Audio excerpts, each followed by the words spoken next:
Today we're at Iris BookCafe in Cincinnati's Over the Rhine neighborhood. It's a great place to grab a cup of coffee, have a bite to eat, and browse through vintage books. But there's more. Look up at the cafe's walls and you'll see a professionally curated, museum-quality exhibition of fine photography that changes several times a year. City Beat magazine has called the Iris the go-to place for fine photography in Cincinnati. And the reason is today's guest, William Messer, who has curated exhibitions here for the past 10 years. Welcome. How are you?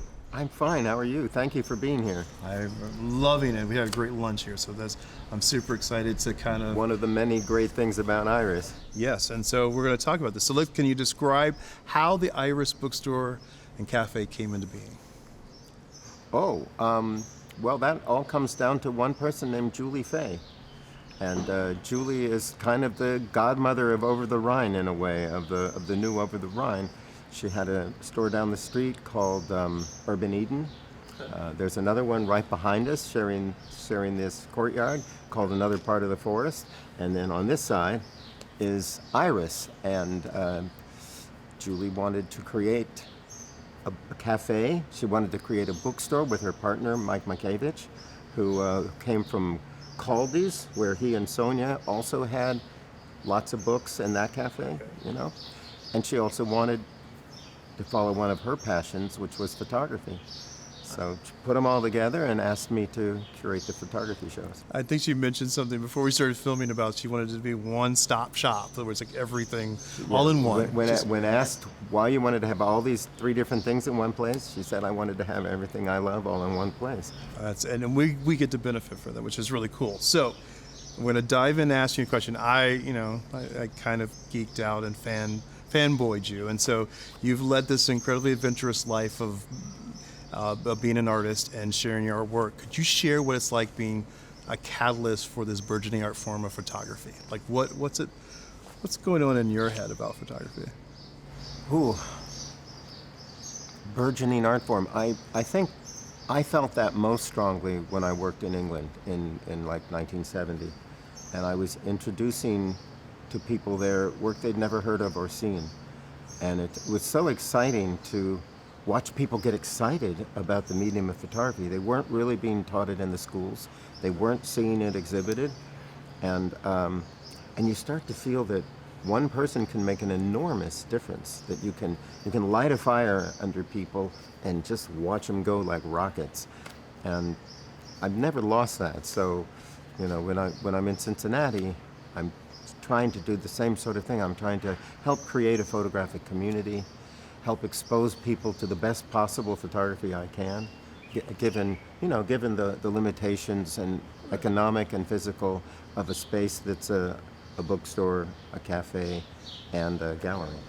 It's really pretty cool. So what I noticed right away when we were filming the other parts of the segment was the fact that the walls seem made for fine art and a curated space. And so was that intentional? And how do you find the challenge of such a long, narrow space, but yet it's filled with so many possibilities?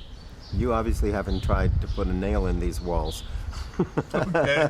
But all these old walls are... Yeah. But, again, I'm going to compliment Julie. Julie picked the colors, and it's a kind of a gray-green that changes colors depending on daylight or artificial light or whatever. And also the lighting is gallery lighting instead of just whatever cafes have, like a light on the table or something, and then the artwork's really hard to see. The idea was to light it as though it were a gallery, so that it reads like a gallery that has bookcases in between walls and places to sit and eat, The ubiquitous nature of our society, everybody has a smartphone. How has the public perception of the medium evolved? Well, it's evolved exactly the way those things have made it evolve. It started out back in the 1800s as something that artists were afraid would destroy art. What's the point of trying to paint something so perfectly when a camera automatically sort of traces it? So painting evolved differently because of photography. And then photographers for a long time tried really hard to make work that looked like paintings so that they could be accepted as artists. And it wasn't until, I don't know, maybe people like Paul Strand in the early part of the 20th century and Stieglitz came to this concept as well, of making pictures that really use what the medium does best. Clarity, what most people thought, well, that just looks like the thing you photographed. So photography almost had to invent its own aesthetic and its own identity, different from all the other media. So that you started to understand why you would look at something that way and why you would picture it that way and what kind of meaning is derived from that. But now with like selfies and cell phones and everything, Moholy-Nagy, I think, said back in the 30s that the literate of the future will be conversant in the use of pen and camera alike. And he thought there would be a new visual literacy that photography would bring. And what we have now with cell phones is the same kind of visual literacy we have from like texting. It's a very simplified kind of shorthand literacy. So in some ways, it's made the medium ubiquitous, as you said, and everybody can make photographs, which is fantastic. But it's also made people perhaps unable to probe the medium as literature, as words would do. Does that make sense? That makes sense. And so now you've come in contact with it that way, and now you're growing into it and evolving into it. How is that changing their perception as an audience member of what contemporary photography should be, could be, is as a part of their lives? I think there's quite a small audience that really is interested in reading photography. And I use the term reading photography the way you would read, a piece of literature, the way you would interpret a modern dance, or listen to modern music. It's like anything else. It's not a huge chunk of the people that are out there, but those who really do appreciate it, really do appreciate it. They come into it. So you had talked earlier about your time in the UK, and you had talked about that the art form of photography was not as well received as other art forms. So what was that time frame like before, like when you were there, helping it grow? I mean, what was that like? It was very exciting. It was really taking off. The photo boom was beginning in America, but it wasn't really happening in Europe, and particularly not in the UK. Eventually, by the mid-'70s, there was the Photographer's Gallery in London. There were galleries all over the country. The Institute of Contemporary Art had photography. I curated some shows there because I worked there for about a year and a half. And the Arts Council of Great Britain started giving photography bursaries, grants. And that helped the whole thing. The whole movement we know of as contemporary British photography grew out of that. But I was there right at the beginning and going around to different schools and giving lectures and showing them work by Robert Frank and Lee Friedlander and people like that, and even Bill Brandt, their own photographer who they didn't know. And they were so excited. I mean, they just couldn't believe what they were seeing and how photography could be used as an art form. And they weren't really being taught that. So one of the things I came away with was just what a huge difference one person can make, a single individual, just by putting the energy out there, and things start to happen. And I've never forgotten that, which leads me to accomplish some things, but also to lots of frustration. Okay, which is, well, that's usually when you're a maverick and you're doing something that's, ahead of its curve and ahead of its time. It always feels that way. So. I always said it's really hard to surf ahead of the wave.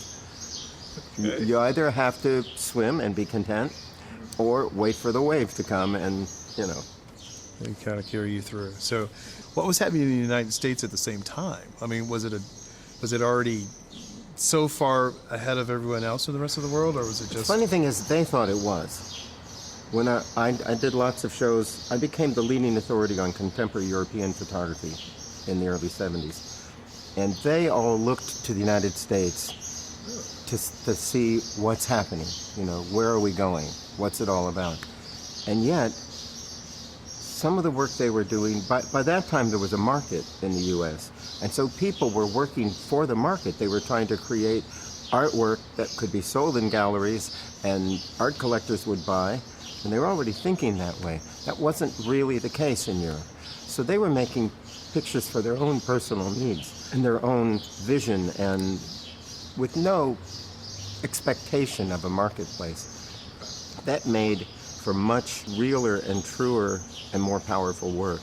And I really championed that work. It was really, to me, it was very moving to like go visit somebody in a little village in Czechoslovakia and see their work, and then have them say, "Have you ever seen Alenka's work?" "No, who's Alenka?" And she, "Oh, here, come with me." And we get on 2 bicycles and we ride over a mountain to the next valley. And there's Alenka, whose pictures are like under the floorboards, because girls aren't supposed to make the kind of work she was making or something. And out it comes, and it's mind-blowing, you know.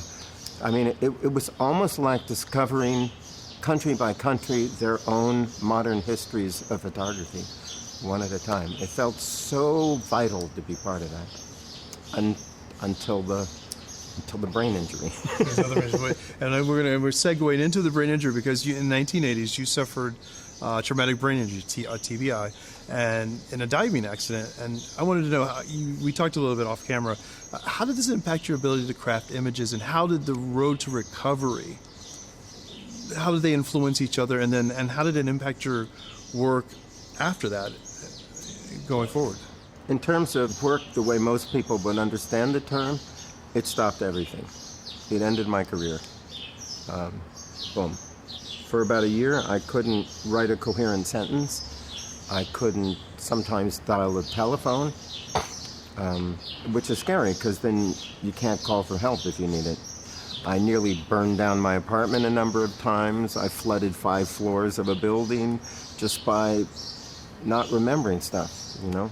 So it made work difficult. But in terms of photography, I was known as a good person to show your work to get feedback from. Somebody who could read photographs and then turn that into words to help people see their own work. I got better at it. Wow. You know, there was so much other stuff that I got was much harder for me, but that ability to see visually somehow was enhanced. Wow. So do you think that scene and enhancement helped on the road to recovery, like in the sense of where you are now, that why you're able to curate, you know, in such a beautiful way? I don't know. No, I really don't know. Because curating also requires being organized, and it requires other things that were more damaged. So I don't know whether it was a positive or a negative in total. But the ability to look at work, we do something here called Second Sunday Open Print Critiques, where anybody can come and bring their work and show it to each other and give feedback to each other. And it's an open system where everybody can bring their thoughts into what they're seeing. And in that kind of an environment, I shine. But there are other ways in which I'm still kind of incapacitated. So you've crafted this kind of singular focus of non-traditional art gallery spaces for photography in the city. So how has it been received, that the fact that, you know, photography in Cincinnati, how has it been received by the community, and how is it to work in non-traditional spaces to show work? You know, I remember talking to people when the new Contemporary Art Center was built, and it's a kind of non-traditional space for showing art. It's a challenge. It's a difficult challenge. And this is not a standard white cube for showing art. No. It's 3 different spaces with a kind of tunnel space that connects them, and then a 4th space which is normally used for going to the toilet. You know, but we discovered that you put work up in there in a cafe. It's the one place where they don't have their laptop, they don't have a book, they're not eating, they've got nothing to do but look around, and they start to go, oh, wow, look at all the interesting things on the wall here, and it activates them to see the rest of the walls. What I found happens with this space is because you can't build new spaces, you can't design exhibitions from scratch. You have to make them fit. This becomes a template in your head, in my head, where even before I start putting shows together, I already have a pretty good idea of what's going to go where, because that template never changes. Also, I might have only 4 or 5 hours to change shows. Wow. Whereas that's a quick turnaround. Whereas other, people with a gallery will close the gallery for 2 weeks, fill the holes, repaint it, place all the work, walk around, think about it, move things, try it again and again and again, and then install and boom, boom. So you have to have the whole thing in your head. But it's, it forces you. It's a bit like writing a haiku, It's not free form. You can't write anything you want in any shape you want at any length you want. You're very restricted, but it forces you to come up with something that's perhaps more interesting than you could have if you had more freedom. Okay, so you have had this life. You do all these amazing things. You're helping bring new voices to the table because you're coming in contact with, your peers and the future of photography. So what do you see on the horizon, because you're in it for the future of photography, as in a sense of what's next? When I was younger, I was sure I knew the answer to that. I was positive what's next is going to be holograms and projected holographic spaces, and we'd all have rooms in our houses or apartments that were specifically for holographic projection. It wouldn't be television anymore. And the equivalent of a TV guide would actually show you how to arrange the furniture and where to sit so that the drama of the week would include you, and people would sit on the couch next to you, projected holograms, and act out their lines. And there might even be a way for you to interact with your own lines.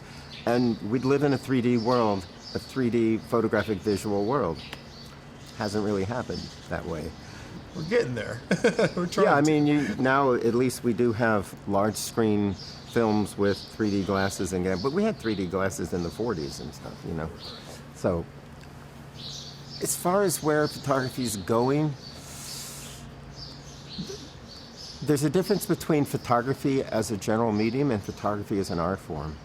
And so that would require 2 different answers, I think. And whether I would have both of them, I don't know. But as a medium, it's becoming, again, your word, more and more ubiquitous. Everybody who has a phone now has a camera. But what do they use them for? Predominantly selfies, right? Selfie sticks are probably the #1 selling piece of equipment in parts of the world, to do that. And what are selfie photographs? What is their purpose? What do they communicate? It's almost entirely, here I am, it's me, see where I am, and maybe who I'm with. And that's what they're for. Okay. I was here with my friend in this amazing place, and this is how I looked. That's, as you say, that's not a deep dive. Right. But what is in the deep dive sense? What do you think it's going to be? I don't know. In some ways, I think the medium... I gave a talk in Dublin, Ireland, about 10 years ago at the International Art Critics Association's World Congress. And it was titled Photography's Wake. And it was partly in reference to Joyce and Finnegan's Wake, Photography Finnegan, but it was also talking about the death of a medium, the wake that attends the impending death or the post-death of something. It was also talking about when, like, the big boat leaves the harbor, the wake, what does that do to the other boats? And it was also talking about what will awaken because of the death of this medium. It's the youngest medium we have, and when it happened, people wrung their hands and said, one Delaroche, I think was his name, was quoted as saying, from today, painting is dead. Because those hundreds of years of trying to make paintings that look like the real world suddenly seemed irrelevant. And he thought painting was lost and dead. What it did was it released painting to use paint, to use its essence to be whatever it wanted to be, instead of always being trapped into trying to be photography before photography existed. So photography comes along, and for the next 150 years or so, does what it does. But now we have a digital medium that I don't even like to call photography. At best I like to call it photosemblance. Because you can actually build things pixel by pixel that look photographic, that may or may not have anything to do with something that existed. And the real power of the medium is that it transcribes something that existed, something that was real. And so what does real mean anymore when you look at a photograph? It's tough. There was a book published by Roland Barthes that was called Camera Lucida, which means the white room. Camera is a room, a chamber in Italian, and lucida is light. Camera obscura is where the first things that we would call cameras, dark boxes. And in that book, the preface to the book was, he tells a story about having a daguerreotype of, it was either Napoleon or Napoleon's brother. And daguerreotypes don't have a negative. It's a polished metal plate with photographic emulsion on it, and that's it. And if you look at it in the right light, it looks like the thing that was in front of the camera. And the emulsion is raised on the surface of that silver plate. So he writes about how he was touching this picture of Napoleon, and he started quivering, he started vibrating, and he didn't know what was happening to him. And he looked down and he saw that his fingers were just going over the little raised silver portions where the eyes were. And he realized he's touching light that reflected from the eyes of the emperor, his emperor. No other medium does that. Ever has, maybe ever will.